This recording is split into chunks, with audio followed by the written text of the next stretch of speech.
Oh yeah, we should like promote our Patreon, shouldn't we? Yeah. Yeah, you that guys thing should that makes totally us check money. us out on Patreon.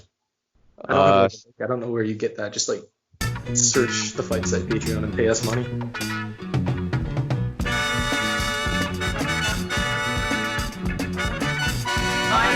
Thai boxing. Thai boxing. Come see the Thais, watch how they fight with just everything. Their hands and feet and bows and knees. This is an art of boxing you would all love to learn. Ooh-ah. Hey guys, I'm here with Danny Martin for another episode of the Eight Limbs podcast. Today we're gonna handle some listener questions, and the reason I brought Danny on, there's one big topic I want to discuss. I got a question about who the best boxers in Muay Thai are, and this is something I've been wanting to talk about for a long time, and that I do talk about a lot if you follow me on Twitter. But whenever you see an MMA personality talk about Muay Thai fighters like Joe Rogan or Conor McGregor, they always have this singular conception of what a Muay Thai fighter is, and it's always this like rear foot weighted, really tall, light lead leg, kicky fighter who doesn't like use footwork and can't really box and doesn't have boxing defense. And that's really not supported by like actually watching a lot of Muay Thai. So I'm excited to talk about who the best boxers in Muay Thai are, and how they to kind of like defuse the kickers and the clinchers. I got some listener questions that I'm not going to do today because I want to make them into bigger topics since there's nothing going on right now. But I got a bunch about foreigners in Muay Thai and who the best foreigners are. So I'm going to try to get Baba on to talk about like Danny Bill and Ramon Deckers and all that. Baba, if you don't know, one of our colleagues was trained by Danny Bill. So I'd be really interested in getting him on here. Another one is the best rivalries in Muay Thai. And I think that deserves its own podcast, but we're going to talk about all the other ones here. And we'll start with the most effective boxers in Muay Thai. So there's 5 names that I've kind of prepared to discuss today. I'll go over them now, and then we'll just talk about them each in more depth. Wang Chinoy Sorpalangchai, Veeraphol Sahaprom, and I'm totally bungling these names. I have absolutely no idea what I'm doing, but I'm trying. Somrak Khamsing, Samart Payakaroon, and Visharnoy Porntaway.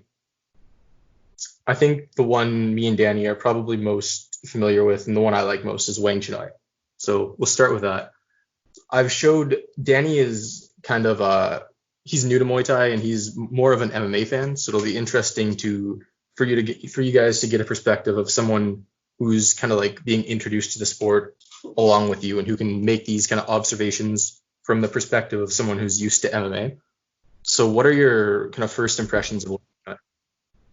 So when it comes to introducing the idea of boxing and Muay Thai, I think you touched on it a little bit, is that they're not as polar opposite as they might seem.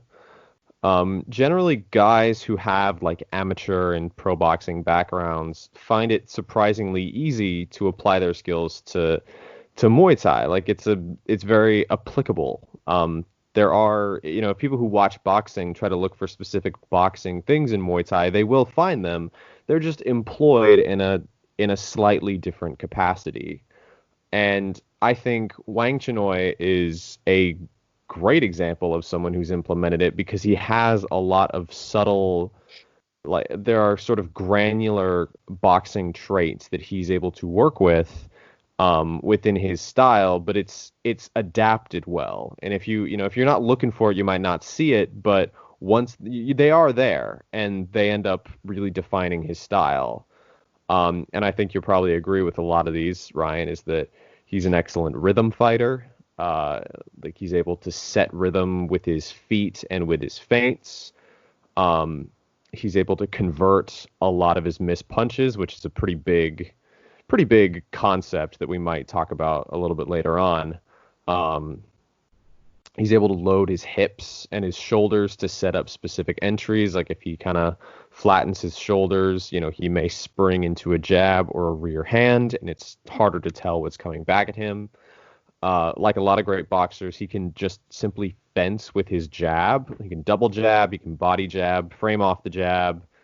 cross face into a cross. Like these are sort of just things that you'd see pretty much anywhere in boxing. But they are, Muay Thai, which, as Ryan said, in some ways can be a bit more of a static in terms of movement, not flat, but just more muted. These concepts are still there, and they work very well, and they end up creating a lot of openings and entries for Wang Chinoy and gives him a lot of depth as a fighter. And you might be surprised how well they end up working. I'm glad you brought up his command of a rhythm, because that's one of the main things that stands out about him for me. The way he builds rhythm into his combinations is something that you would expect to see only from really seasoned boxers. He'll like hop step in with a quick jab cross and then wait for half a second for his opponent to drop his guard and start coming forward, and then slam in a left hook. He has excellent combination punching. He uses the dual threat of the lead hook and left uppercut to manipulate his opponent's guards. That's especially good for tearing apart the long guard that you see in Muay Thai a lot, because the lead uppercut will go up the middle through the guard, and then once they adjust to cover it, he can go around with the left hook. The basic overview of his style is that he's an aggressive pressure fighter.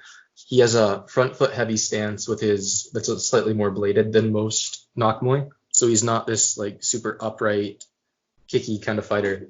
He fights out of a slight crouch, which is interesting to see from someone in Muay Thai, and he never gets kicked in the head or anything. So his front foot heavy stance lets him pressure aggressively, and it also loads his lead hip to throw that powerful lead hook. He keeps his hands, when you picture a Muay Thai fighter, they usually have their hands like by their eyes, like bouncing up and down. He keeps his hands by his nipples. And what that allows him to do, it allows smoother punching and trunk movement.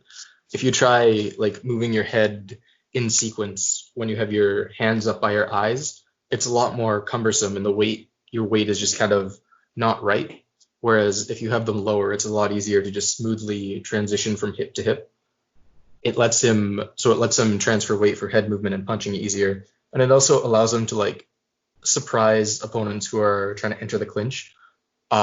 A lot of times Thai fighters will enter the clinch through hand fighting. They'll control the hands, and then once they have outside control in the hand, so they know that the other guy can't tie up with that hand, they can grab the back of the head or swim under or do whatever. But a lot of times you'll see guys try to just grab onto Wang Chinoy's head, and then his hand is kept low by his nipples, so he'll be able to sneak that in and get inside control. His left hook is incredible. It's super versatile. He can throw it as a short counter in the pocket. He'll leap into it a lot, and he does a lot of this kind of like almost karate-like bouncing movement on the outside, where he'll like bounce back and forth to set up entries, and he uses that really well to draw out kicks. So when he's fighting a kicker, he'll do that bouncing movement at the edge of kicking range, and it'll be hard for the guy to tell when he's entering, and he can draw out poor kicks and throw off their distance and then bounce right back in after they miss the kick and throw combinations. He's not just a boxer. He's super well-rounded. He has solid kicks in his rear leg. He throws a nice rear leg body kick, and he uses leg kicks really well. He's great in the clinch too. This is one of the things that makes his pressure style work so well. A lot of times with guys who favor their hands more, like if you look at Rodtang or who's the guy that kept losing to Muay Thai and then beat him, Kulabdam. If you look at like Rodtang or Kulabdam, they're very aggressive punchers, and they tend to get tied up in the clinch a lot. But Wang Chinoy, he was excellent in the clinch, and he wasn't like a deep clinch fighter. He didn't want to grab guys and drown them in exchanges, but he was kind of a hit and run clinch fighter. So he'd be moving around at range if he wasn't pressuring, like feinting in and out, throwing the leaping lead hook, and then he'd use the threat of his punches to set up brief clinch entries where he'd do damage with a quick near elbow and then get right out. And his clinch entries were really crafty and set up by his hands too. So he'd use his left hook a lot as a clinch entry, like leaping in with it and throwing it as kind of a clubbing hook that lands behind their head so he can grab onto the head and knee them. And when he was fighting other strong clinchers, he would take more of a counter clinching route. So if you watch his fight with Langswan, he's one of the the greatest clinch fighters and Muay Cows and Muay Thai. Lang Swan spent most of the fight trying to get into clinch exchanges, and Wang Chinoy would beat him up on the way in. And once he was in, he would use his Lang Swan's entries in order to attack quickly and then break right away. So Lang Swan he would try to wrap the head, and Wang Chinoy would get inside position. And then as soon as Lang Swan tried to swim under and get to his kind of control position where he could lock down the clinch and slow Wang Chinoy down and deal damage, Wang Chinoy would immediately knee him or elbow him and then pivot out. Wang Chinoy he won the Lumpini belt at 108 pounds, 112, and 122 pounds. So he was very accomplished. He beat pretty much a who's who of Golden Age fighters. Pretty much anyone you can think of around that weight, he probably beat. He beat Ole Kiatanwe, Chamlot Pech Hapalong, Samransak Moingsterin, Kong Torani Payakaroon, and Chamlot Pech and Kong Torani especially are amazing wins.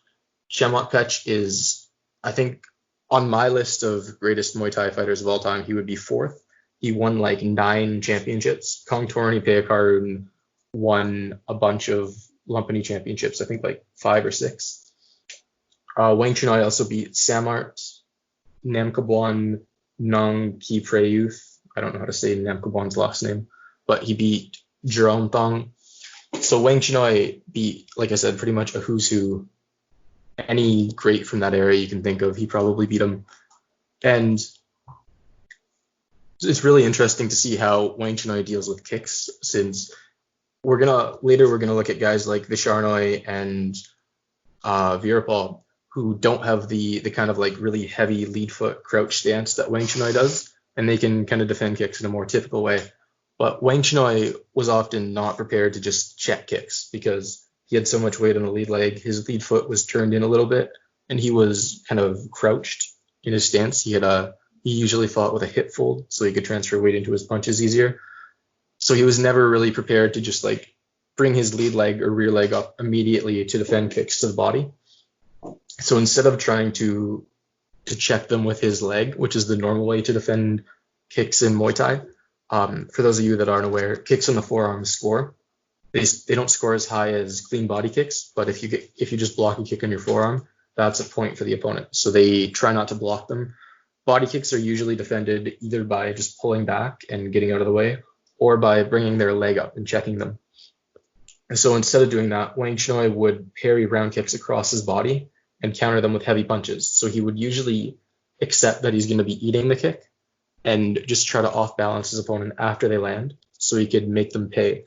And he was super effective at dissuading guys from getting off clean kicks, because if you watch most of his fights against kickers, every time they're kicking him, he's kind of beating the shit out of them for doing it.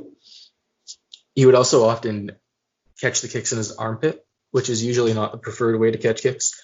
Usually guys will want to take it on one forearm and then scoop under with the other, because it makes it easier to sweep, or you can toss it across your center line and then they're off balance and you can hit them. But the way Wang Chinoy caught them at the armpit worked well with his pressure. So he'd be pushing the guy back, and then they'd kick and he'd be already stepping into it and able to grab it at the armpit. And one of the reasons this kind of catch isn't usually used as much or isn't favored as much is because it's pretty easy to just to tie up and then get weight on the leg that's being caught, and then the guy who caught it will have a hard time keeping it. But Wang Chinoy, when he caught the kick in his armpit, he would go for the head right away and frame off his opponent's head or face with his other arm. And what that does, it kills the counter where they can tie up and weight the leg. So he would off balance them with that. If you watch his fight with Karahat, he was doing that a lot. Karahat would kick, he'd catch it in the armpit and then frame off his head and then knee him or kick him or dump him on the break. I'm glad you brought up the idea of framing and posting, because if you're going to be an effective boxer in Muay Thai, you need a deep understanding of how to use your frames. I think a good one, like you said, if in terms of kicks, he did a great job of dealing with it. He would drag kicks across his body and then counter them as their, sort of their plane of their body was off balance. He would catch kicks with both hands. But in terms of frames, Wang Chinoy did a lovely job of wedging his hands on the inside of an opponent's shoulder track to prevent them from going around his frames to punch him. So, if he was on the inside, he would kind of rest both hands on the inside of his opponent's shoulders, either push them off or duck his chin behind it to get behind his own long guard. As such, his opponents would have a tough time kind of hooking around his own arms, and then he would come behind with kicks. If he was framing out, he could trail them with kicks, he could teep them off the clinch. Because if you're the slice of distance that you're going to be occupying if you're boxing in Muay Thai it's pretty narrow. Like there is a chance that you can be smothered off your own punches, and if you are, you need to build a game that allows you to either contend there or just frame off there. And in Wang Chinoy's case, he did. It's a really fun thing to watch him work between the pocket and the clinch, if there is a pocket in Muay Thai, between punching range and clinching range, because his system of getting, by keeping his hands a little bit lower, as you pointed out, he's able to immediately post inside of an opponent's shoulders to frame them off. And I think that's a system that he had in place that is a pretty crucial one. Yeah, that's a great point. And the clinch part of the skill set is so important for being like a pressure boxer in Muay Thai. Another thing that he was good about in there is he was really strong from body locks and like over under, and had great throws from there. Even in his fight against Lang Swan, who's like well known for being an amazing clincher, Ken Sack said about Lang Swan that he was his least favorite person to fight, and that fighting Lang Swan was exhausting. And Ken Sack is one of the greatest FMUs or outfighters of all time. And whenever they would lock up in like an over-under clinch, Wang Chinoy would just kind of strong him. He like dumped him and threw him a few times. And he used that a lot against guys who were trying to tie up with him when he came forward. In terms of stylistic matchups, Wang Chinoy was really rough for outfighters, guys who wanted to like extend the distance and keep the fight at kicking range, because he was such a good pressure fighter. He cut off the ring super well. He would use like boxing style cross steps to keep guys on the ropes, and he was a brilliant counterpuncher too. So when guys would try to kick him, he would use that to press forward, counter their kicks, and eat up space. And if guys tried to enter with punches, he'd be right there with counters. And then when he fought clinchers, they had trouble. Like I said, with the Lang Swan fight, he would counter clinch, land punches in transition when they were trying to lock up some kind of lock or get to a control position, and then pivot out right away. The kind of fighters he struggled a bit more with were usually southpaw kickers. If you watch, I think he fought I can't remember his name right now. Southpaw kicker, super hard kicker. He beat Nam Saknoy with leg kicks. He stopped him with those. I can't remember his name right now. Samkor, that's it. If you watch his fight with Samkor, he struggled with him a lot because a lot of his typical routes to counter kicks weren't as effective.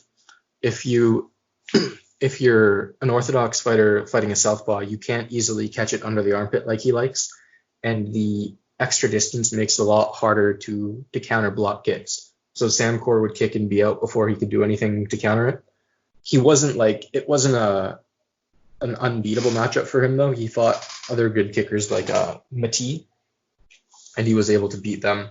But yeah, those were probably the roughest fight for him, at least out of the tape that's available, were long distance southpaw kickers with very powerful rear legs. Do you have anything else to add about Wang Chinoy? The only thing that I had here in my notes is that you mentioned it a bit, but I do think it's an important point to draw out before we kind of, because there are some larger sort of conceptual things that we should discuss. But one of the things about Wang Chinoy specifically that he's done, that Ryan and I have both talked about on different occasions, is that he had a lovely ability to combine jabs into his own shifting entries, which meant that he could obstruct his opponent's visibility break their guards and create openings into the clinch. Like it's so fun to watch him, kind of flash his jab, and combined with his ability to play with rhythm. And then like that is clearly occupying an opponent's own visibility, which means his feet are free to shift if he wants to tank an angle on an opponent, if he wants to throw, or come behind his lead uppercut, which you talked about, which is just gorgeous stuff. But that's a classic.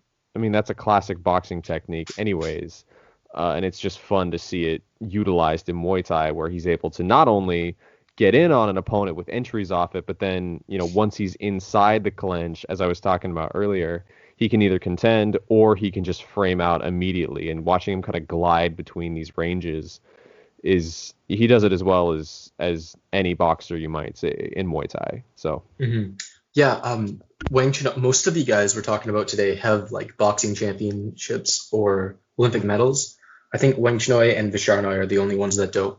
And Wang Chinoy is, if I'm honest, probably the second or third best boxer I've seen in Muay Thai. And that he doesn't have any, as far as I know, he doesn't have any actual boxing record. He never converted to boxing. But aside from Samart and maybe Somrak, Wang Chinoy is the best boxer I've seen in Muay Thai. And that's saying a lot, because you have a lot of, like, Samson Isan was an undefeated boxer with like a 35-0 record or something like that. You have, I think Kalpong, maybe his name was. He won an Olympic silver medal. You have tons of Thai fighters who successfully transitioned to boxing and won world championships. Sensak Wangsurin is another one. And Wang Chinoy, for my money, is a more effective puncher and boxer in Muay Thai than all of them. Yep, can't disagree with that. I think that what made Wang Chinoy so special is that the defense in Muay Thai, the way it's designed, it's inherently designed to be a dimensional form of defense that accounts for a variety of different threats. And Wang Chinoy was able to threaten things that a lot of his opponents just weren't prepared for. Like, this is someone who could box. He could throw in combination. He could change the angle and the plane of his own attack. He could play with rhythm. He could counter punch. He could counter kick, and then he could, play his counter punching and counter kicking game off one another, where he would catch kicks and then, then take angles off them and counter, draw counters, and then taking angles on the back foot. Someone who attacked the body. Like, there's a variety of threats that he offers here that are fairly unique to Muay Thai in the way that Wang Chinoy employed them. The principle of converting offense is something that I've heard you talk about in Muay Thai, Ryan. This is something that you talked about in that Diesel Noy article that you wrote. And it's such an important one, and it's I find a very instructive way to analyze Muay Thai when I watch it, is that, converting offense, not just defending, not just attacking, but finding different ways to employ your own attacks, even off missed attacks, even off defense. Like, how can you convert your own offense? And that's what's so cool, as you mentioned about Wang Chinoy. He would throw an overhand over the top. It gets obstructed by the long guard, so he slides his right hand over the opponent's lead shoulder and smashes an elbow over the top. Or, as you said, he'll throw that kind of clubbing left hook, convert it into a collar tie, and then he's in the clinch. Like, this is integrated boxing. It's not binary. And that's, like, those sort of offensive conversions, if you look for them, they're almost there. They're there in almost every exchange with Wang Chinoy in some way or another. And that just kind of shows how deep his system is as a fighter. Speaking of that, I think the best sequence I've seen from Wang Chinoy that illustrates your point there is his knockout of Cherry Sorwanich. The guy in the purple shorts from the video I showed you, where Wang Chinoy did the hop step uppercut. But so he fought Cherry, I think, 3 times, and I don't know whether this was the first fight or second or whatever. But I think he finished him pretty early. It didn't last long, but he he tagged him in an exchange and then like baited him into another exchange.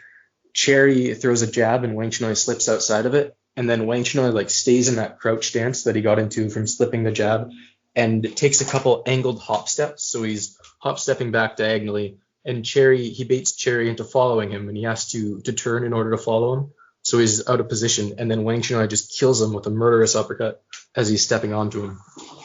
And that's like the perfect encapsulation of how he works in those transition moments and converts his defense into offense. Yep, it's pretty stuff. All right, now for the next guy, let's talk about Veeraphol Sahaprom. So Veeraphol won the 108-pound title at Rajadamnern. He won 108, 112, and 115 at Rajadamnern Stadium. And he was voted the Rajadamnern Stadium Fighter of the Year in '93. So he was a very accomplished Nakmoy. He beat a lot of great Golden Age fighters too. He beat Lang Swan. He battered Lang Swan. He beat Salapatai Jockey Jim. There's a bunch of other names too that I can't go over or find at the moment. But Veeraphol has a very impressive Muay Thai record. And then in, I believe, '94, he converted to boxing and was quite successful as a boxer. I asked Kyle McLaughlin, our resident boxing expert, to give me a little overview of Veeraphol's boxing career. And so here's what he had to say. Veeraphol has the rare feat of winning and losing a world title within 5 fights. This is something that Thais often do. You'll often see guys like Samart, Veeraphol, and Sinsak Mangsaran will start challenging for legitimate boxing titles really early in their careers. So Veeraphol won the WBA bantamweight title within 5 fights, and then he later won the WBC title and enjoyed a lengthy reign. His most notable fights were a series against Toshiaki Nishioka. They had 4 fights, and Veeraphol went 2-0-2. He also beat Joichiro Tatsuyoshi, who was a beloved action fighter but had seen better days when they fought. Kyle reckons that Veeraphol is easily one of the best bantamweights of the 90s and 2000s. He says that all that's really missing from his record are unifications against the other champions of his era, but that they missed out on fighting him too, and that he reckons Veeraphol would have beaten most of them. So what stands out about Veeraphol for you? So one of the things that I love to watch about Veeraphol is his ability to employ head movement into Muay Thai. It's really quite lovely to watch. Like, it's still integrated in traditional Muay Thai stylings. But, an example of something he'll do is like he'll frame off with both hands while backstepping at an angle before moving his head outside or inside of a strike. It's very subtle. Like, it's just not something that you typically see too much of in Muay Thai, and I love that he's able to work, sort of work it in. It shows that his defense goes beyond a kind of singular layer. It adds layers to his style. He'll weave off of shots. He'll weave off of elbows, like overhand elbows, I guess you'd say, out the side door. He closes the door off with his right hand, and then he'll pull his head back. Like, it's a small flavor of defense, but as I said, with Muay Thai static sort of, a little bit more static movement, it means that subtle slips and pulls allow you to manipulate the distance between you and your opponent a little bit better. They might think you're just a hair closer than you are. You're able, combining angles on your feet, backstepping at slight angles too, and the head movement. It just makes you a much more elusive target where you may not even seem like it at first. That was when just watching him and making notes on him, that was something that stood out to me, is that he is a very defensively sound and defensively crafty Nakmoy. Yeah, absolutely. The thing about boxing defense in Muay Thai is that, so Muay Thai scoring prioritizes kicks and knees over punches. And that means that most fighters will build their defensive system around blocking kicks and knees and elbows, the most important things. So if you want to play a game that requires or that involves like deep boxing defense, you need a reason for opponents to box with you.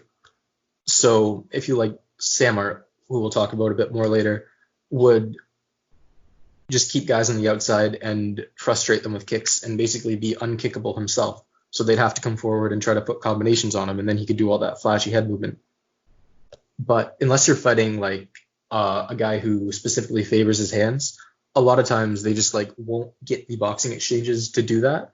So Veeraphol, what he did, the way he forced opponents to box with him, is that he had a really great long range kicking game. He would smash really hard leg kicks in, and he used his lead leg a lot. He would throw a teep off of it and a switch kick to the body. And so once he'd kind of frustrated opponents with that and kicked them up on the outside, they would be encouraged to walk forward onto him. And that's how he got them to box with him. And once they wanted to get past his kicks, he would be ready with heavy counter punches. So Veeraphol is kind of the prototypical Muay mat, which is usually kind of like a mid-range puncher with big power and hard leg kicks. So he would use these long-range kicks to force guys to walk onto his counter punches. And he wasn't like a Wang Chinoy type where he would pressure with his hands. What he really wanted to do was counterpunch. So he wanted opponents to step onto him. And he was pretty judicious about when he wanted to close distance and punch. So sometimes when he was fighting outside kickers, he would get stuck on the outside a little bit if he couldn't make his kicking game work. But when he was able to force guys to step onto his hands, he was devastating. If you watch his fight with Samson Isan, that's probably one of the best representations of his counterpunching.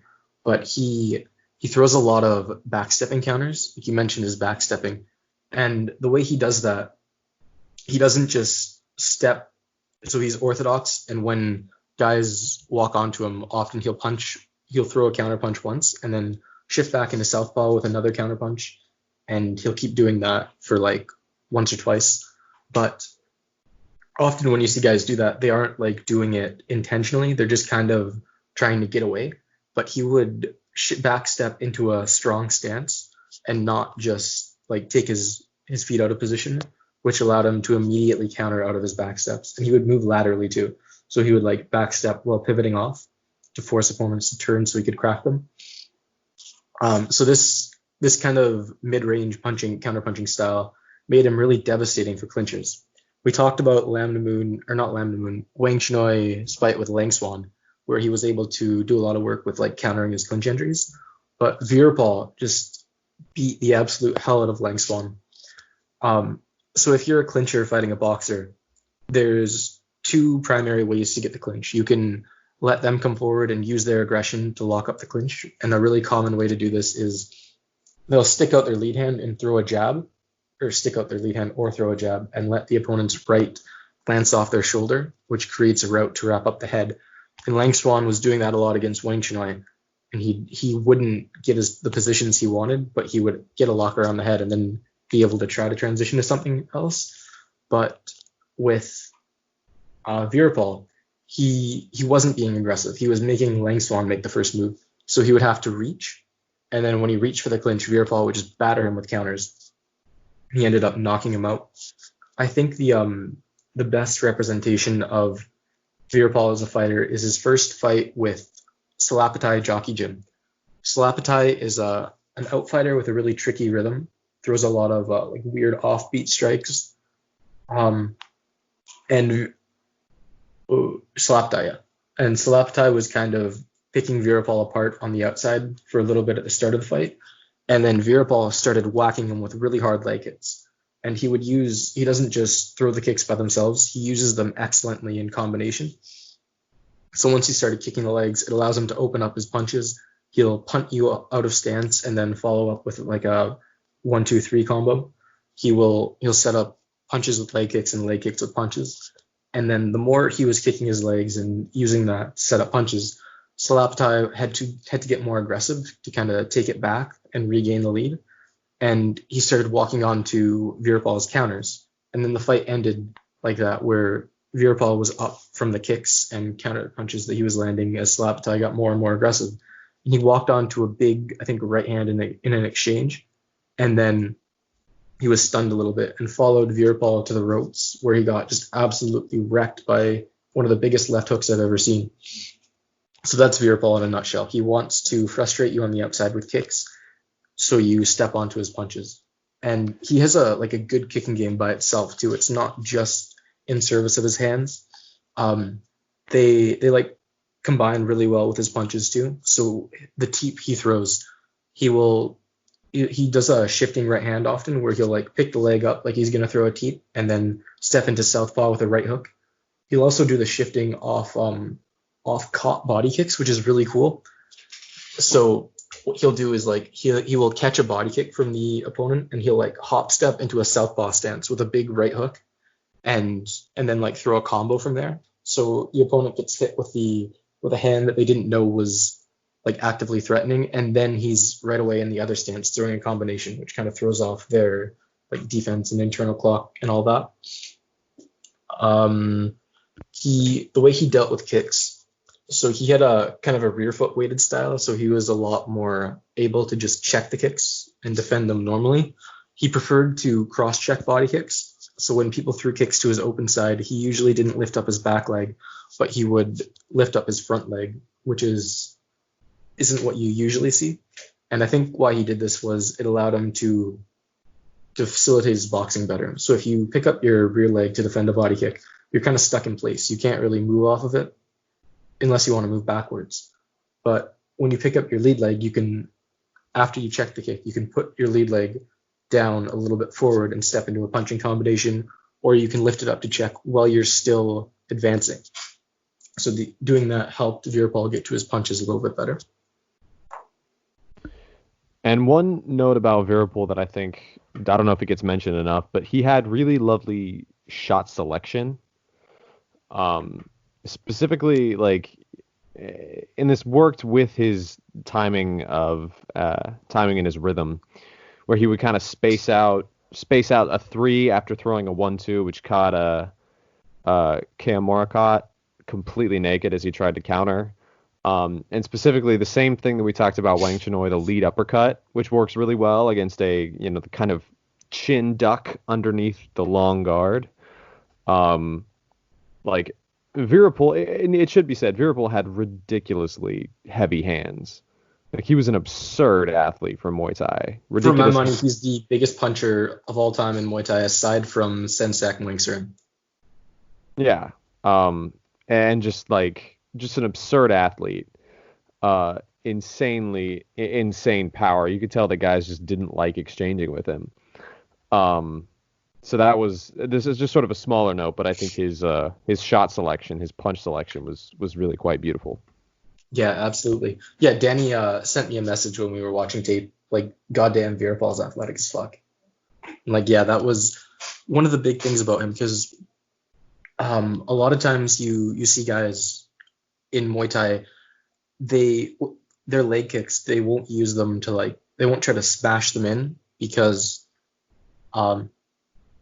so if you're fighting a knock Muay in like high level stadium fight, it's really hard to land leg kicks on them. And when you hear Westerners talk about like Thai leg kicks, they'll show you the chopping leg kick that like Thiago Alves does all the time. That's not really how Thais throw leg kicks. Usually they throw them hard, obviously, but they're a lot quicker, and they usually don't, quote unquote, turn the hip over, or at least how Westerners describe turning the hip over. So they don't like kick down.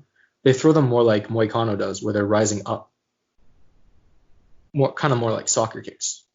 But you have to do that, because usually you can't just like power kick out of your stance, since these guys their stances are designed for defending kicks, and they're very keyed into any time you try to kick them.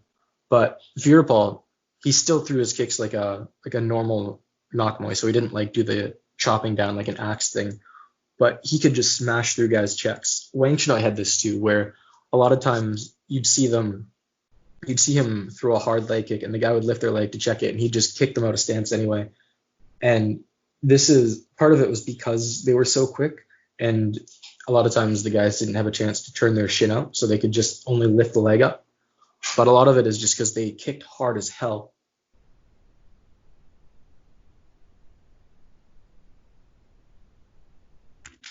you have anything else to add about Veeraphol? Nothing on my end. I think you pretty much covered it all, but he is, I'd say second only to Wang Chinoy. He's certainly one of the most entertaining that you're going to find. Oh, yeah. And I think that there's there's just an underrated level of craft to his defense that should be paid attention to. So his footwork is really good too. Like in the Lang Swan fight, he wasn't just countering him when he tried to do clinch entries. He was also like doing a lot of pivots off the back foot. A lot of lateral movement. He has a higher and more rear foot heavy stance than a lot of the guys here, and that kind of helped the lateral movement because he can, if you're in like a boxing stance where you have your level is a little bit lower, your knees are bent, you have your weight either distributed on the front foot more or they're like evenly distributed, and your legs are wider, it's not like bad or hard for pivoting, but it's a lot easier to do all that kind of rapid lateral movement and pivoting when you have an upright square stance. And this is like a lot of times when guys try to do that in MMA, it's bad because they don't know how to do it and they're just taking themselves out of position, and leaving their posture up doesn't help them move laterally. It just kind of helps them get hit. Like James Vick, he's not using that high square stance to any real effect. But when you have a guy who knows the limitations of standing up really tall and square, they can do a lot of really cool things that you don't see in really any art aside from Muay Thai. So like you can step your legs together so you're almost standing like not in a stance at all, but like with your legs, with both feet almost pressed together. And from that, you can really easily step off and pivot in any direction. The only thing is that if you get hit, it's going to kill you. So guys like Veeraphol Sahaprom did this too. They'd often stand really high and square, and then from that they could move in any direction easily and pivot off. But they know when they're out of range, so they're not doing this when they're like in the pocket. Veeraphol would see a guy coming forward with the right hand, he'd slip the right hand and then make sure he's out of range, and then he'd step into that tall square stance and then pivot or shift off. So it's just like another level of understanding of when you can use these kind of things. So it gives them access to like tools that you don't see a lot of other types of strikers have. Next up, Veeraphol Sahaprom. Veeraphol he fought just before the onset of the Golden Age. It's really hard to find records for these guys. I don't know. He was probably like a multiple time stadium champion, but if you look at Sylvie Von Douglas Itu's Facebook page or her YouTube page, she recently did these videos where she asked a bunch of Muay Thai legends to give their top 5 greatest fighters of all time, and Veeraphol was number 1 on most of those lists. He beat a who's who of all the guys that were anybody right before the Golden Age. So guys like Poot Lorlek. Poot Lorlek was a legendary. Was Poot? Yeah, Poot was the out fighter. So Poot Lorlek was a legendary Famu. He kind of built the Famu style. He was known for like that's like outside movement and distance kicking game. He beat Padpadnoy Warawat, who was kind of a quintessential southpaw body kicker and one of the greatest of all time in that style. He beat Narongnoi, I think, at least twice. Narongnoi was another old time great, and he beat Dieselnoy twice. And if you're not familiar with Dieselnoy, I'd recommend checking out my article on Dieselnoy versus Samart. I'll link that in the article where I post this, but unfortunately we don't have any tape of his fight with Dieselnoy. I would, if I had like the ability to recover tape of any fight, it would be that, because watching Dieselnoy on tape is just amazing, and he's maybe the best Muay Thai fighter I've ever seen. And it's just like, just watching him, it's hard not to wonder how anybody could beat him. And Veeraphol beat him both times they fought. So this guy is like one of the top greatest fighters ever. If not one, he's at least 2 or 3. So, and unfortunately, there's not a lot of tape of him. I think there's like 10 fights available. But what were your impressions of Veeraphol? So Visharnoy is incredibly fun to watch for, like you said, the limited amount of tape that's on him. And particularly one of the things that he does super well is that because he's a southpaw, he's a really adept hand fighter.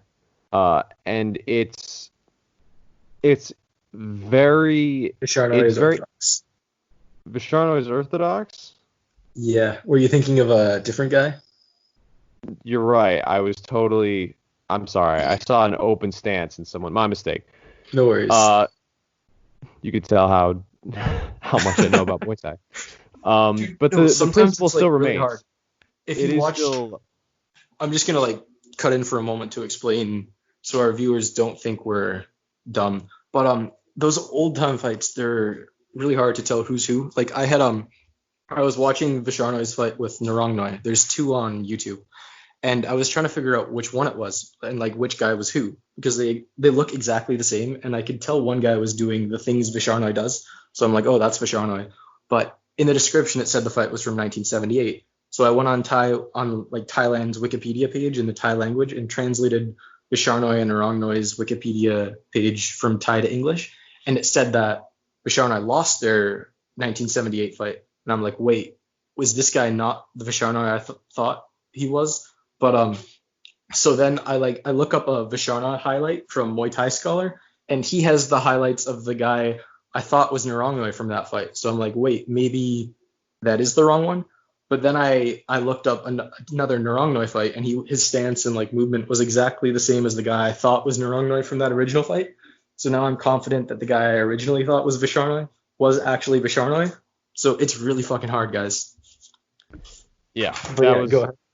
Errors like that happen all the time, and so I apologize to the listeners. But the principle that I was going to explain is still the same. Is that when he was fighting in open stance engagements, his hand fighting was something that really jumped out to me, because he was someone who could. He was a beautiful fencer, and like he would fence with both his kind of lead teep kick and his lead hand, which meant that he was able to draw guys on.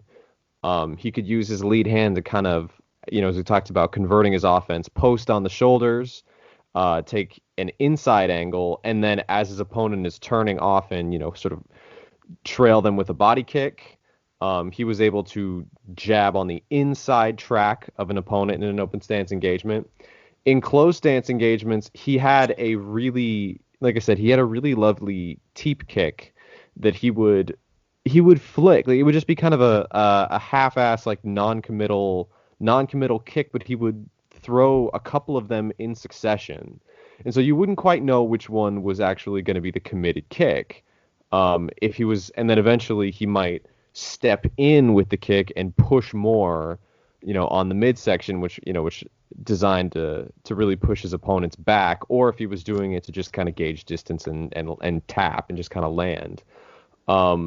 His guard is a particularly excellent part of his game that I found. As he is a counterpuncher, he's actually able to counter off kicks extremely well. He's knocked a fair few people out as they've tried to kind of kick nakedly with him. Either he uses that teep that I mentioned to counter it, or he'll step in with a 1-2, off an angle, and typically, he's dropped guys more than once doing that. I really love watching him as he pressures opponents to the ropes and kind of gets them in closer engagements. When opponents try to kick off of him and they try to, teep to get him off, Visharnoy is very good at taking slight angles on the inside and then kicking their rear legs, which is something that you've talked about in kickboxing as well, Ryan, which is there are some guys like Cedric Doumbé who are able to actually step past their opponent's lead foot and then get their rear leg to kick their opponent's rear leg, and it often tends to really chop them down if he's trying. Like I said, there wasn't a ton of tape on him from what I could find, but these are the things that stuck out to me. Like his ability to disguise his teep kick, his lead leg front kick was beautiful. His ability to, as I said, step behind kicks if he really wanted to step in and crack the rear leg of an opponent.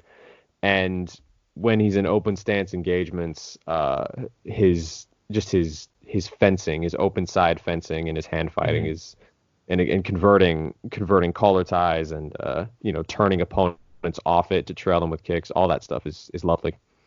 Yeah, he has a really interesting style. He's kind of a combination of a Famu and a Muay mat.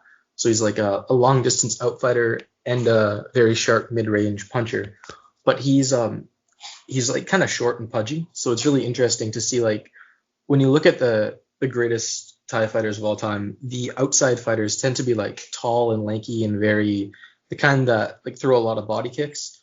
Visharnoy plays like short. It's really interesting to see him like defuse these tall, rangy kickers with kind of quintessential short man boxing in Muay Thai.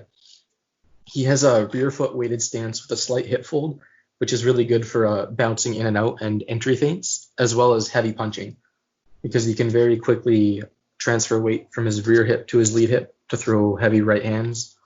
And the hip fold facilitates level changes, which he does a lot. He throws a lot of like body jabs, uses level change feints. He has a kind of a high volume bouncy in and out style. So he's constantly using those entry feints, stepping his lead foot just a little bit to make the guy think he's about to enter. And then once they get desensitized, he can enter freely. He uses a lot of light throwaway shots, but he can hit really big when necessary. And he's an excellent combination puncher. He has fantastic shot selection. He uses a lot of right hooks and overhands in combination, which is that kind of short man boxing. He's really great at hop stepping into close distance into his combinations. And he's a super sharp counterpuncher. If you watch his fight against, I think it was, no, I don't even know, but it's like 5 minutes long. It's black and white, but he's fighting this dude who's like a great knock Muay. I don't want to sell him short because I'm calling him some dude, but he's like standing at range with him, frustrating him with the jabs and the light kicking. And then the guy tries to enter the pocket and he just whomps him with a massive counter overhand and then finishes him quickly after that. So he had this like volume outside style, but he was also a massive puncher. He used a lot of non-committal leg kicks. So he would, and I think he has the best inside leg kick with his lead leg that I've ever seen. This is something I talk about a lot where if you watch a lot of MMA, you've probably seen a lot of guys get wrecked throwing shitty inside leg kicks. If you have inside leg kicks are kind of tricky to do right, especially when you're in like a southpaw orthodox matchup. So the inside, or not the inside leg kick, the lead leg kick. So if you're orthodox and you're fighting a southpaw, then your lead leg kick is falling on the outside of their hip, and you see so many guys try to make this work and get it wrong. One of my favorite examples is Alan Jouban against Nico Price. Jouban keeps trying to flick those lead leg kicks, but every time he does, he gets countered like with a massive left hand, or is it right? I don't know if Jouban's the southpaw, but he gets countered with a big rear hand. Yeah, it's Nico Price. And the thing with those, if you're gonna try to chip away at a southpaw's leg with those lead leg kicks, you either need to accept that they're not going to land very hard and be prepared to counter or move right off of them, which Volkanovski was against Max, or you need to do something else to throw them really hard, just something that like you see Hanato Moicano do. So you can like step into a punching combination and then bring your rear foot forward and then swing a hard leg kick in. But if you're just throwing those like light picking leg kicks with your lead leg against the southpaw, it's just leaving you so open for counters because it's not going to disturb their balance like an inside leg kick will in a like orthodox versus orthodox stance. So where I'm going with this is if you watch his fight against Pudpadnoy Warawut, it's Pudpadnoy. He throws those like light picking outside leg kicks with his lead leg, but he's always moving off of them. And Pudpadnoy is like one of the greatest southpaw body kickers of all time. And he's using the in and out movement, the light leg kicks to throw off his distancing and disturb his harder, more powerful kicking. So he'll like buzz in with that kick and then get out as soon as Pudpadnoy tries to counter. And he probably has the best lead leg kicks I've ever seen. He pendulum steps into them. So he'll throw them from like out of his opponent's kicking range. And he'll just buzz in for a quick second. and then after he's done, he backsteps out of them. So he'll hop in from far away, just tap them with like the not even really his shin, just kind of his instep, and then he'll step into southpaw as he's hop stepping out. So there's no opportunity for his opponent to like reach him or counter off of them. So he uses that really good to kind of like frustrate more powerful kickers.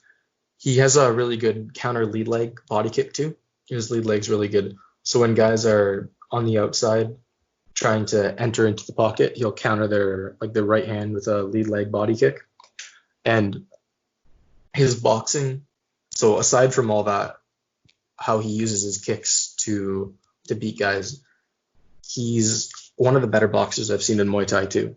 He has a great jab. He uses the jab well for like in and out movement, where he'll feint entries, frustrate opponents with a jab, and then pull away when they try to attack. Body jab. Yeah, he jabs the body, great body which jab. Is something as a short man, that's exactly what you should be doing. Mm-hmm. He does a great job of kind of ducking in and throwing his lead hand long, hitting them in the body, and then kind of pushing them off. I mean, it's a similar functionality to the teep, but it's again another threat that he can kind of throw just down the pipe. Yeah, and he uses that for entries into his heavier punches too, and like he'll start feigning level changes to fake guys out. In his fight with Pajsuk, he was using a lot of dipping jabs. So when he's fighting a guy that has a more boxing heavy style that wants to punch with him, he'll dip in with a jab and counter their jab. Like I said, he's an incredible counter puncher. He has a great check hook where he'll like stand at range, and then when guys try to throw the right hand, he'll pivot off and catch them with the check hook. His overhand right counter and right hook is super dangerous. And he uses those non-committal leg kicks and in and out movements to lead his opponents onto their counters. So they'll get frustrated when he keeps kicking their lead leg and they can't do anything about it, and kicking their body and everything. And they'll try to step onto him and land bigger shots, and then he'll land his heavy counters. He has great shot selection in his combinations. He uses uppercuts off both hands really well, and he combines them with like hooks and overhands and body shots. So he's constantly manipulating his opponent's guard on the inside. If you watch his fight against the one I just mentioned, I think it was, Pajsuk, something like that. He was throwing like sidestepping body hooks, which were really cool. He'd throw like a 1-2 to get him bringing up his guard, and then like sidestep outside of the stance with a body hook, and then like try to hit him when he turned. It was really sick. He's incredible defensively. He has great head movement, and he combines it really well with his long guard. In the same fight I was talking about there, the Pajsuk fight, there were points where Pajsuk was swarming on him with his hands and couldn't really land anything. Visharnai would like slip jabs and then transfer weight onto his lead hip to slip the other punch. And then he'd go to a long guard to let Pajsuk flurries fall on his shoulders and guard. And when Pajsuk tried to go up the middle, he'd be ready to pull his head back. So he has a really well integrated his head movement with his long guard. His footwork is great too. Aside from the bouncing in and out and feinting in and out stuff, he has excellent lateral movement. He takes sharp pivots, and he pivots in exchanges to find angles on guys. He does like angled hop step shifts out of the pocket. I don't know if I can really describe this too well just without like showing a video, but he's unorthodox, and when guys come in, he'll like hop step into southpaw diagonally at an angle. He'll use this to set up his lead leg body kicks. And like you mentioned, he's excellent at hand fighting, and not just in open stance matches. He hand fights effectively against other orthodox fighters too. He uses an extended lead hand a lot to frame guys off when they're trying to clinch, or to measure for his power right hands. He uses frames on the back foot to create distance and deny kicks, and to set up his counter lead leg body kick. So a lot of times, especially in the Pajsuk fight, you'll see him like framing off. The guy's trying to close distance or punch on him, and he's framing off with his lead hand, keeping them at distance. And then once they try to step past the frame, he'll be waiting with a counter lead leg body kick. And aside from his skill set, one of the primary things that stands out to me about Visharnai is that he was just so brilliant and adaptable. We only have, like I said, like 8 or 10 fights of his, but even just looking at those, you can see that there's a ton of thought and adaptability in his game. And you can see that by looking at the way he deals with kickers. In the Pud Padnoy fight, there's two of them. He won one of them. I don't know which one was first. But in the one he wins, so like I said, Pud Padnoy is a super heavy kicker, prefers to stay on the outside and kick. And he has a great southpaw body kick. So Visharnoy would be using the in and out movement and the light leg kicks to feint him out. And he was throwing a consistent side teep to the hip. So when Pud Padnoy would try to throw his heavy kicks, they'd just be jammed because Visharnoy was kicking his hip. And then he quickly knocked him out after blocking a body kick and hit like a 1-2 combination on him. And then if you watch one of his fights with Narangnoi, there's two of them. This was the one that the description said it was from 1978, but I'm pretty sure this was like their 76 fight, one of them, because Visharnoy wins this. But Visharnoy was picking away with the non-committal leg kicks early. And then in the third round, Narangnoi started landing counter body kicks when Visharnoy was entering into his punches. So Visharnoy would like come in with a jab, and then as soon as he entered, before he could get off his combination, Narangnoi would intercept him with a counter body kick and then move away. And then after that round, Narangnoi won the round pretty big with the counter body kicks, and then he rocked Visharnoy with a counter right late in the round because Visharnoy was getting more aggressive to kind of like stop the bleeding from the counter kicks. But after that round, Visharnoy became a lot more careful about his entries. He wasn't entering with jabs and right hands in open space anymore, but he would just walk Narangnoi down and back him up to the ropes and then defend his kicks before opening up with combinations once he was on the ropes. And he would make Narangnoi initiate the exchanges with his kicks. So instead of like entering with a jab that Narangnoi could counter and then move out, he would just inch his way forward and then make Narangnoi kick first. And once he kicked, he would block it and then go to work with flurries. And he started putting like a big pace on him, landing a lot of combinations and flurries. He'd back him up to the ropes, Narangnoi would kick, he'd block the kick, and then just go wild on him with like hooks and uppercuts. So it took him one round to go from like getting countered every time he enters with the jab or right hand to, okay, I should stop entering with punches and let him do the kicking first and then counter those kicks. There's just a ton of like adaptability to his game. It makes me sad that we only have so few fights of his. Yeah, truly. I would have loved to have seen more from him against a variety of different styles, because I think that, like I said, from the limited amount that we've seen, you see a fighter who he's, as you said, he's a very adept problem solver. Like he's got really good eyes in exchanges. Like he's very cautious of what he throws. He's conscious of taking angles and being just a little bit more defensively sound, like just a little bit more cautious with measuring his own distance and just setting up traps. It's beautiful to watch, and like I said, I would love to watch more footage of him, and hopefully at some point some more gets discovered. Yeah, especially those Dieselman fights. I would love to watch those. But yeah. Next, about Somrak Khamsing. Somrak, there isn't a lot of information available about him on Muay Thai. There's not too many of his fights, and it's kind of hard to check out his record. He beat Chamokpet and Jamhad, who are both all-time greats. He beat Boon Lai too, which is another great win. He was ranked. He never actually got a title shot, even though he was ranked number one in both stadiums, because the way he puts it, and most people say, is that the promoters knew he would win the belt, so they didn't want to give him a matchup against their guys.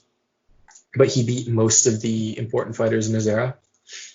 In boxing, he won an Olympic gold medal. I asked Kyle about how good Somrak was as a boxer, and he mentioned that after struggling to get meaningful fights in Muay Thai for a while, he converted to amateur boxing and won the gold medal in 1996, and that was the first Olympic gold medal in boxing that Thailand had ever won. He beat Todorov in the final, who had just beaten Floyd Mayweather, and I think the consensus was that Floyd got robbed and that it should have been Floyd against Somrak in the finals. And Kyle thinks that Somrak had a good shot at beating Mayweather too. So that speaks to how good he was as a boxer. He never turned pro as a boxer, I believe. He turned pro. Oh no, I'm looking at Samart. Yeah, he was never a pro boxer, but he won Did you the make the same Olympic mistake I did? Yes. You look Yeah, at they all another look the same. guy. I don't think he did anything in. Oh yeah, after winning the gold medal against Todorov in '96, he competed in the 2000 and 2004 Olympics too. He got to the quarterfinal in the 2000 Olympics, but he lost that fight and he got eliminated in the first round of 2004. But by that time he was old and way past his prime anyway. He ended up fighting in Muay Thai till like 2013, but it was just like fights against foreigners. So there isn't a lot of Somrak tape available, but from what you can see, what do you think of Somrak in Muay Thai? I think that he is glorious to watch. He is, as you have so lovingly put it, Anderson Silva, but good. Yeah. And that's kind of like, I actually think that's a pretty instructive way to watch him. He is very good defensively. He's got He's just out there having fun. He's just vibing. Oh, he's having a blast. Yeah. But you can see that he's got a lot of the same kind of DNA. And his boxing in particular, there are times when you might actually forget that he is a Muay Thai fighter, because he's just so competent with, bobbing and weaving and slipping off the ropes. His ability to convert elbows in the clinch is really quite lovely. But he actually had it was just kind of layered head movement that made him so much fun to watch, is that he's both proactive and reactive with it, right? Like he'll throw a shot and then proactively just kind of weave off it, but then he's also sort of keeping his eyes open, keeping his options open if he needs another route. And so in exchanges, like a lot of other knock moys just don't have the same depth with their hands. So if they resort to trying to either follow him with punches or just kind of rush in on him and try to grab a hold of the clinch, he almost always has a move available, right? Like he's able to, do a slight parry. He's able to, slip his head just under the punch and then exit out the side door. If an opponent starts kicking, he'll parry the kick, he'll block the kick, or he'll counter. Like I wish I had a more elegant way of putting it than he's just having a lot of fun out there, but he's actually able to do it with a good amount of awareness and a good amount of craft. Like he does a lot of the same, like, same way Anderson Silva did, put himself on the ropes and then it sort of invites punches. But it's similar to Veeraphol, and probably even more so, his ability to combine that head movement with, basic lateral movement and angles means that he's a deceptively deep fighter defensively, more so than it might appear. What about you? Yeah, so Somrak was genuinely pretty amazing at everything. Like you said, he had the, like, just completely dunking on knock moys with elite boxing. Like, at some points watching his fights, you forget that he's not just doing boxing, but he was also an amazing kicker. He was a great counter kicker. He could compete with pretty much everyone on the outside, and he had a really good clinch game. So when guys would like try to step into punch, he could either just make them look stupid with head movement and counters, or he could land like intercepting knees and beat them off that way. And he did a lot of just like crazy shit, like weird, like when he missed a round kick, he'd do like turn it into like a side kick. He would do the Anderson Silva, the thing that he knocked Tony Strickland out, that like weird back elbow, and he'd even throw it to the body sometimes, like just to fuck with guys.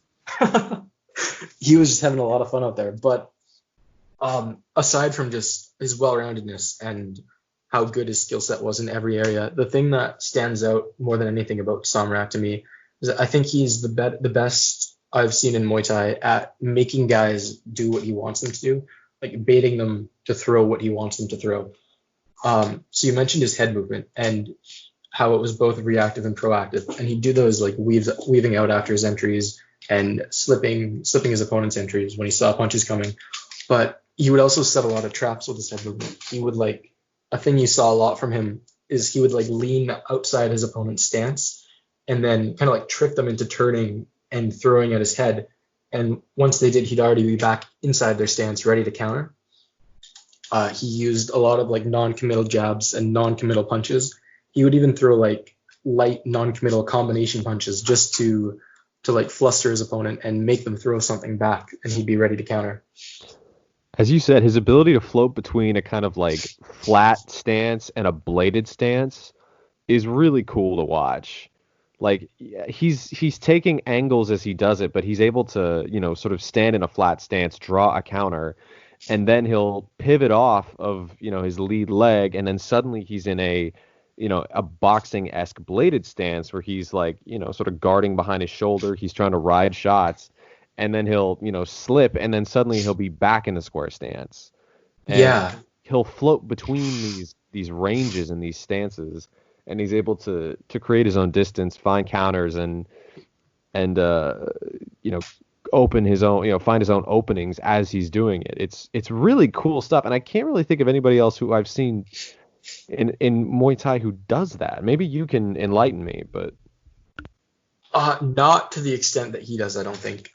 And a lot of like he combines them and integrates the stances really well, like you said. Like he'd use the boxing stance to bait out punches, and then he would just like backstep into a square stance and get out of range, or he'd use that taller, more square lateral movement, and then once his opponent is turning with him to keep up with him, just step right into a boxing stance and be ready to punch them.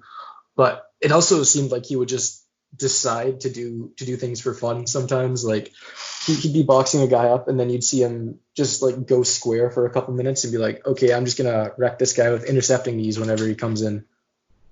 So like there was a lot of that integration, but also he would just like do different things just because.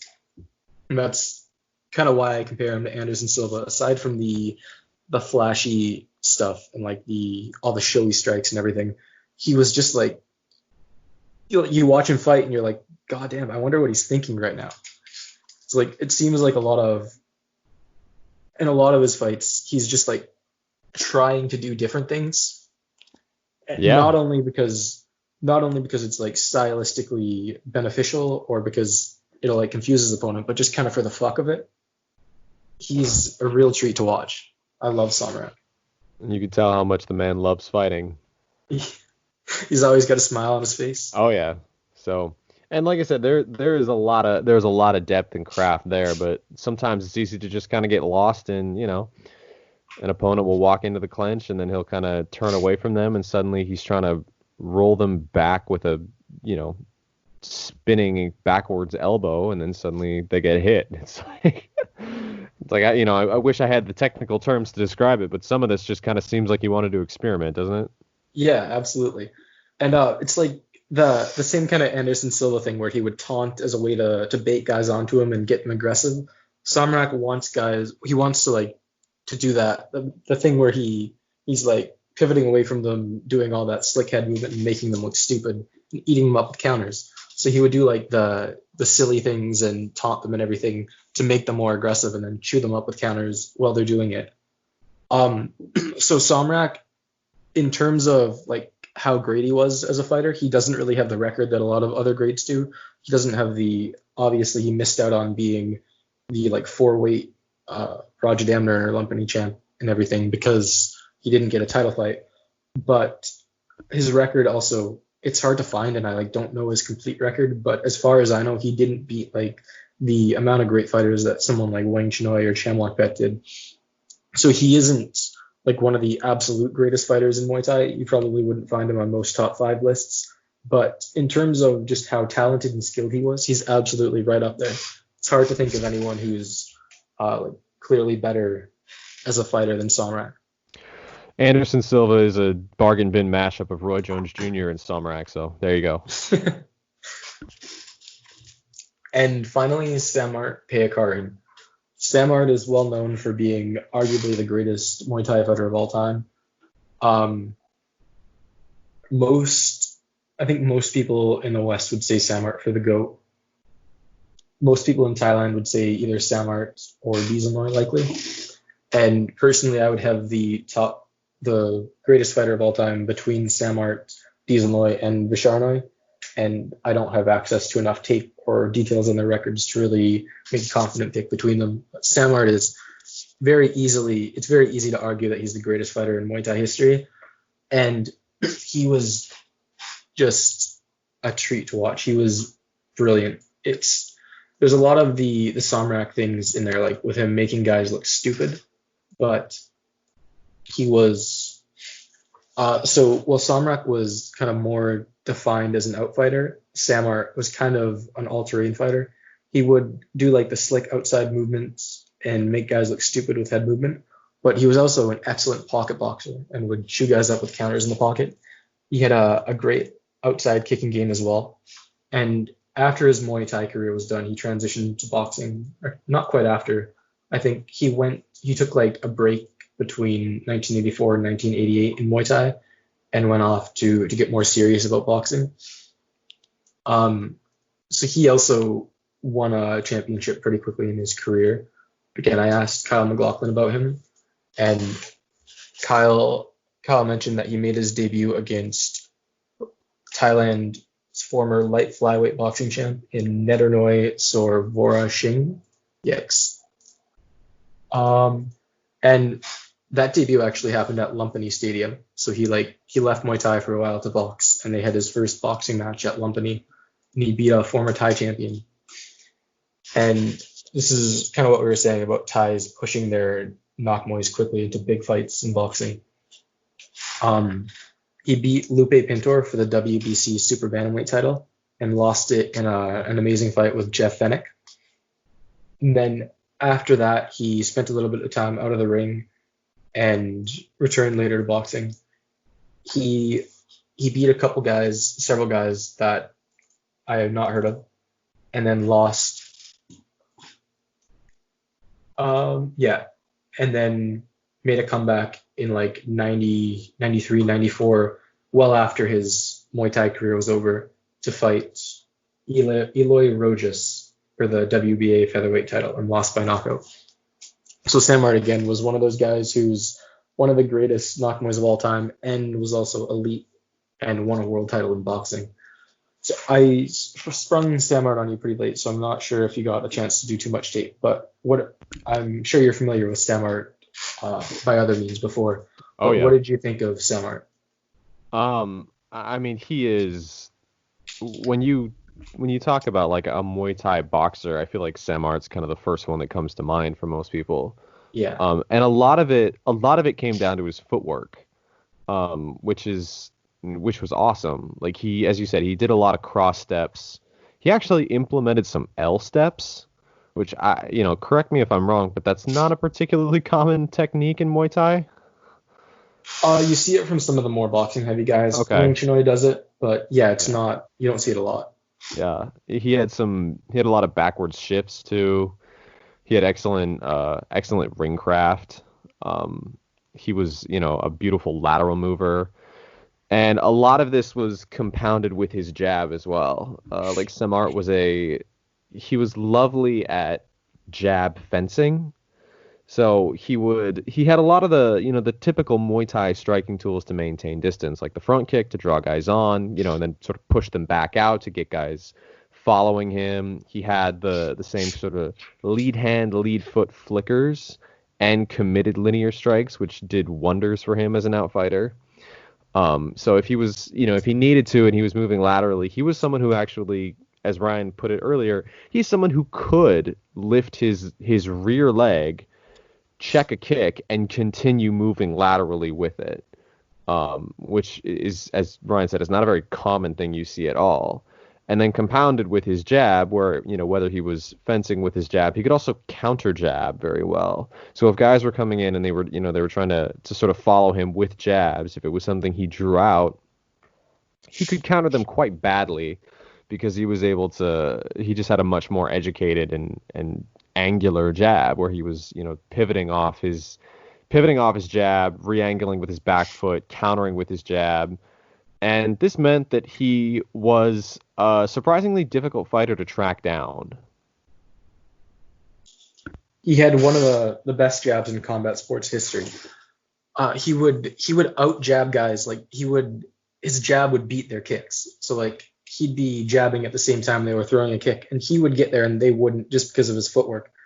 His distancing was so tight that he'd be able to stand just on the edge of kicking range, make guys miss with their kicks and counter. But he would also just like pivot inside their stance while they're kicking, so he can jab them up and their kicks are missing. It's just incredible. Like you mentioned, his footwork in all ranges was incredibly tight. He stood in a bladed stance, which allowed him to have quicker linear movement. So he would do the in and out stuff. And like I mentioned, his distancing was incredible. He has one of the best senses of range that I've ever seen. He'd be able, like, you saw the thing from Mayweather's fight with Conor where McGregor like went to punch him and Floyd just stood there stone faced, not moving, and the punch like booped his nose because he was so confident in his distance that he knew it wasn't gonna like land clean. That's Samart. He can see head kicks coming and just barely move enough to get out of range. So he had all that tricky outside footwork where he'd do the L steps, the flashy pivots, not like the quarter pivots where he's in more boxing exchanges, but the ones where they stand up straight and like move, pivot to halfway across the ropes. But when guys were like trying to pressure him and trap him down, he'd use that. He'd feint direction changes. It's just stuff you don't see out of like typical knock moys. But he also had incredible footwork in exchanges. When he was exchanging, he would take more shorter steps rather than taking like big steps to cover a lot of distance. He'd take those like short adjustment steps and pivots, hop stepping outside of guys' stances and making them turn to face him so he could crack them as they're out of position. The stuff you see from like world-class boxers. And he wasn't just the kind of like slick out fighter that could lead you around the ring into counters and sit on the ropes and defend everything.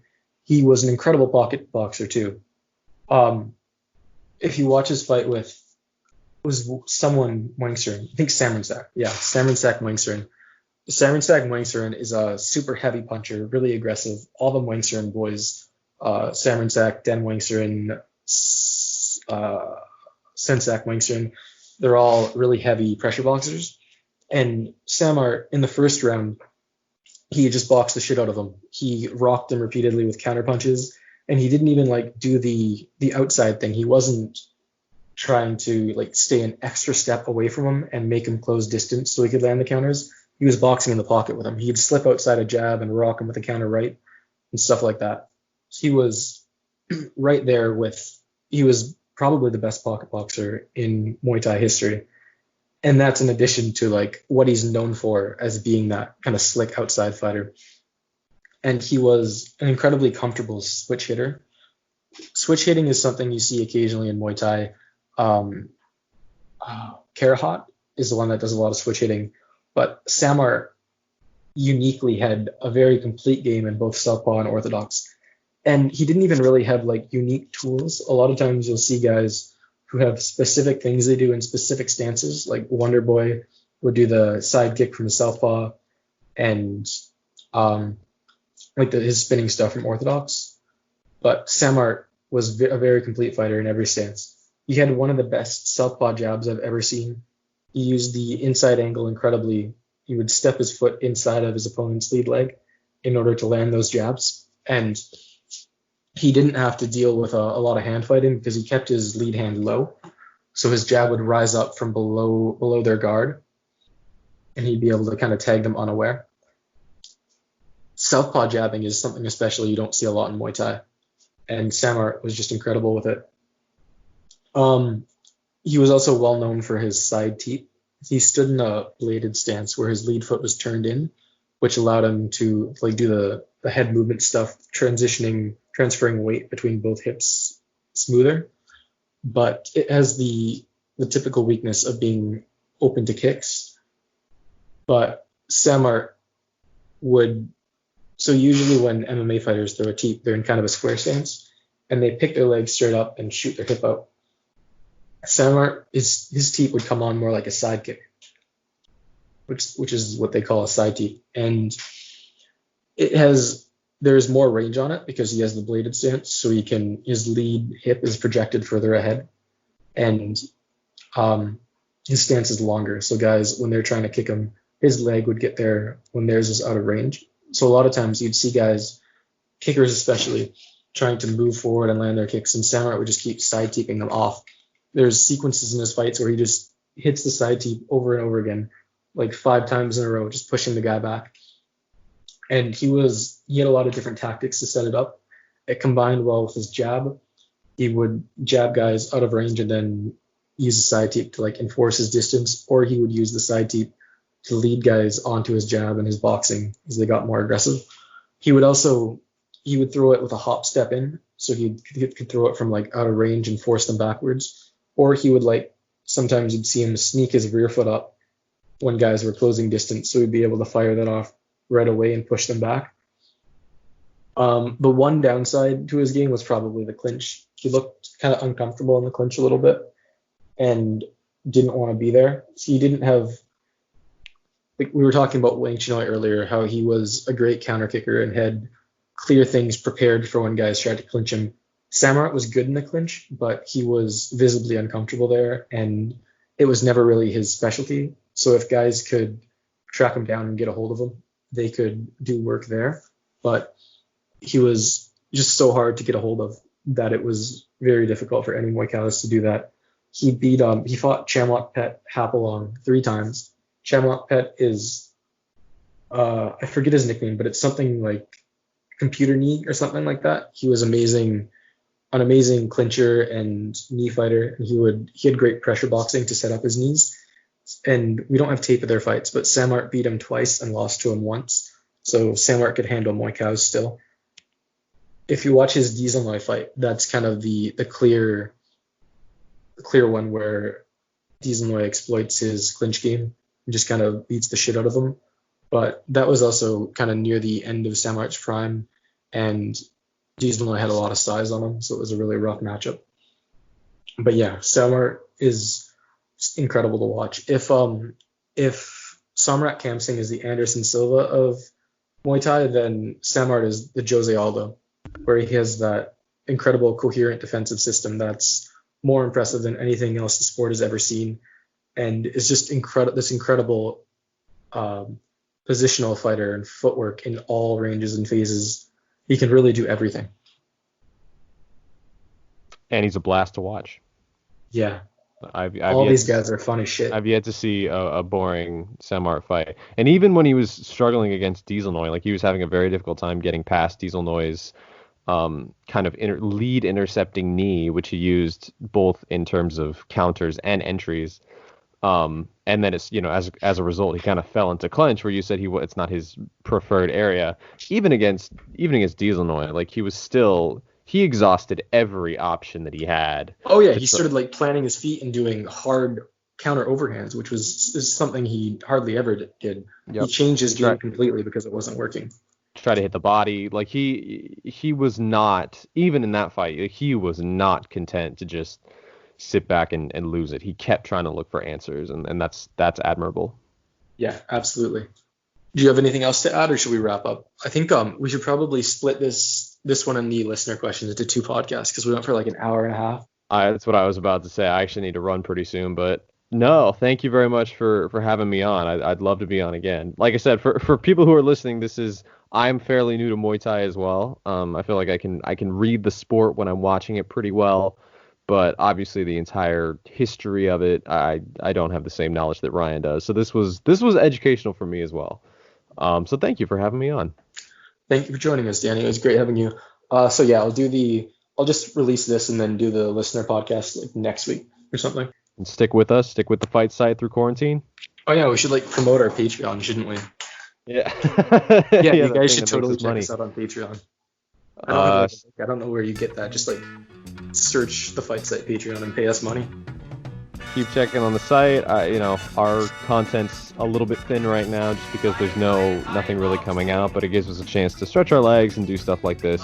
And when fights pick back up, we'll be on a more normal schedule. So stick with us. Thanks, guys. See you next week. Bye. Their hands and feet and balls and knees. This is an art of boxing you would all love to learn.